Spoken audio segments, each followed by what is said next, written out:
છેલ્લા 8 વર્ષમાં સરકારી નોકરી માટે લગભગ 22 કરોડ લોકોએ અપ્લાય કર્યું. કદાચ સોસાયટી, સમાજ અને યુવાનો આ આંકડાને ઇગ્નોર કરી રહ્યા છે. સરકારી નોકરી પાછળની ઘેલછા અને ભ્રામક વૃત્તિથી આજે મોટાભાગનું યુવાધન બેરોજગાર બેઠું છે. સપના જોવા અને મહેનત કરવા પાછળ પ્રશ્ન નથી, પરંતુ હકીકત ખબર હોવી પણ એટલી જ જરૂરી છે. હકીકત શું છે આ સરકારી નોકરીની? શું સરકારી નોકરી નહીં એટલે જીવન નહીં?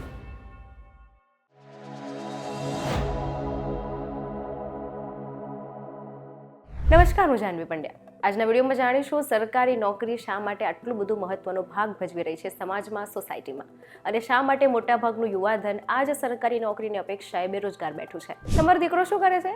એ તો ગવર્મેન્ટ જોબની તૈયારી કરે છે.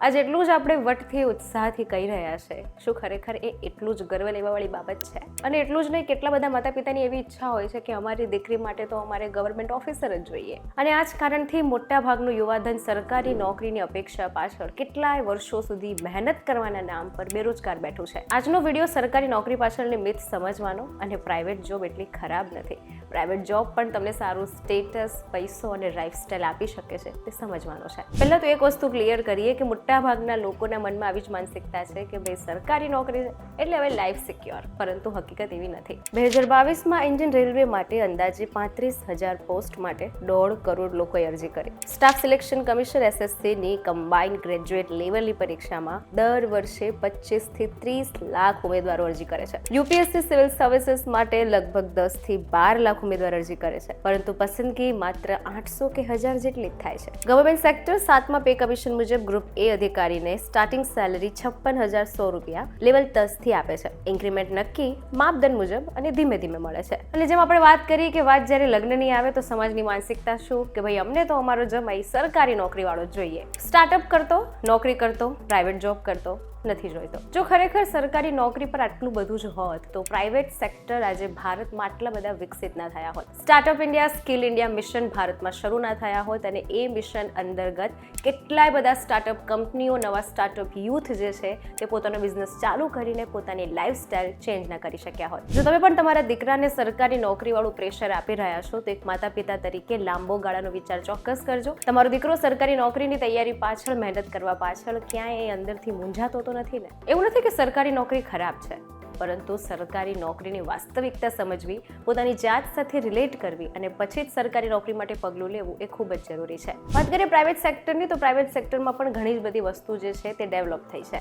IT, ફાઇનાન્સ, કન્સલ્ટિંગ ક્ષેત્રમાં ફ્રેશર્સને 4 થી 8 લાખ વાર્ષિક પેકેજવાળી જોબ મળે છે. સ્કિલ ને પરફોર્મન્સ આધારિત ઝડપી ઇન્ક્રીમેન્ટ અને પ્રમોશન પણ મળે છે. ગવર્મેન્ટ જોબમાં સ્થિરતા છે, પરંતુ પ્રાઇવેટ જોબમાં વૃદ્ધિ થવાની સંભાવના વધારે છે. ઘણા લોકો માને છે કે ગવર્મેન્ટ નોકરી સ્ટ્રેસ ફ્રી છે, પરંતુ વાસ્તવમાં પોલીસ, રેલવે, બેન્કિંગ, અમુક વિભાગમાં વર્કલોડ અને અકાઉન્ટેબિલિટી ખૂબ વધારે હોય છે. રેગ્યુલર ટ્રાન્સફર્સ અને ફિલ્ડ પોસ્ટિંગ ફેમિલી લાઈફ પર અસર પણ કરે છે. પબ્લિક ડીલિંગ જોબ્સમાં માનસિક તણાવ વધારે હોય છે. એક સર્વે પ્રમાણે સરકારી કર્મચારીઓમાં નોંધપાત્ર ટકા લોકોએ વર્કલોડ અને હિરાર્કીને સ્ટ્રેસ ફેક્ટર તરીકે દર્શાવ્યું છે. તો ગવર્મેન્ટ નોકરીના પણ ફાયદા છે. જોબ સિક્યુરિટી, પેન્શન મળે છે NPS હેઠળ, ફિક્સ અલાઉન્સ મળે છે, બેનિફિટ્સ મળે છે. તમારું સમાજમાં એક નામ પણ થાય છે. અને કદાચ આ જ કારણસર લાખો યુવાનો વેકેન્સી કરતાં પણ 3 ગણા કે 4 ગણા અરજદાર થઈને સામે આવે છે. પરંતુ ભારતની ઇકોનોમી હાલ ચેન્જ થઈ રહી છે. સ્ટાર્ટઅપ ઇન્ડિયા, ડિજિટલ ઇન્ડિયા જેવી પહેલોથી લાખો નવી પ્રાઇવેટ જોબ ઊભી થઈ છે. ફ્રીલાન્સિંગ, રિમોટ વર્ક અને ડિજિટલ ઇકોનોમી યુથ માટે નવી તક ઊભી કરે છે.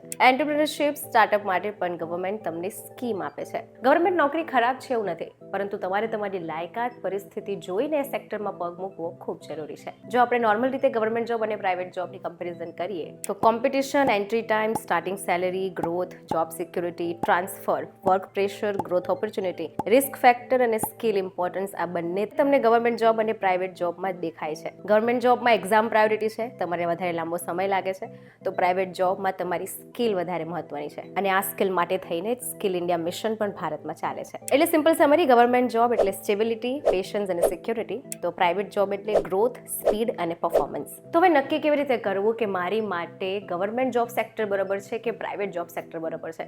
તો તમામ યુથ માટે આ અમુક પ્રશ્ન છે કે પોતાની જાતને કરિયર સિલેક્ટ કરતા પહેલા, ગવર્મેન્ટ સેક્ટરમાં પગ મૂકતા પહેલા તૈયારી શરૂ કરતા પહેલાં આ અમુક પ્રશ્નો પોતાની જાતને ચોક્કસ પૂછી લેવા, કારણ કે એ પ્રશ્નના જવાબથી જ તમને તમારું સેક્ટર, તમને તમારો ગોલ ક્લિયર થઈ જશે કે મારે સરકારી નોકરી કરવી જોઈએ, એમાં પગ મૂકવો જોઈએ, એમાં મહેનત કરવી જોઈએ કે પછી પ્રાઇવેટ જોબ કરવી જોઈએ. કયા છે એ પ્રશ્ન? ચાલો જાણીએ. શું પબ્લિક સર્વિસ માટે જેન્યુઅલી ઇન્ટરેસ્ટેડ છો કે ફક્ત ફેમિલી, સોસાયટી અથવા જોબ સિક્યુરિટીના ડરથી આ ડિસિઝન લઈ રહ્યો છો? શું વર્ષો સુધી રિઝલ્ટ વગર તૈયારી કરી શકો? Repeated fail, delay, exam cancellation, શું આ બધું જ હું મેન્ટલી હેન્ડલ કરી શકું છું? મારી પાસે અથવા મારી ફેમિલી પાસે 2 કે 3 વર્ષ સુધીની ફાઇનાન્શિયલ સપોર્ટ, ફાઇનાન્શિયલ કેપેસિટી છે? જો સિલેક્શન ન થાય તો મારો પ્લાન બી શું છે? શું હું slow promotions, fix salary structure અને ફ્રીક્વન્ટ ટ્રાન્સફર માટે એક્સેપ્ટેબલ છું? જો ગવર્મેન્ટ જોબ ન મળે તો મારી પાસે સ્કિલ, એક્સપિરિયન્સ અથવા ઓલ્ટરનેટિવ કરિયર રેડી છે? શું મારી આઈડેન્ટિટી માત્ર એક એક્ઝામ સાથે જોડીને તો નથી બેઠો ને? આ બધા જ પ્રશ્ન જ્યારે પોતાની જાતને પૂછશો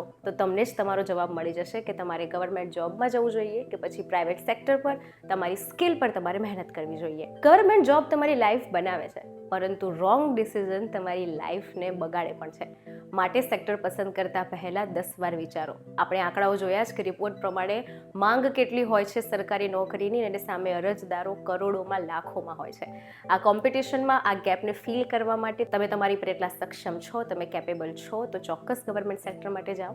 પરંતુ જો છતાંય આ પ્રશ્નના જવાબ આપ્યા પછી તમને ડાઉટ લાગે છે તો એકવાર ચોક્કસ વિચાર કરો. અને આવા જ ઇન્ફોર્મેટિવ વિડીયોઝ માટે જોડાયેલા રહો વીટીવી ડિજિટલ સાથે.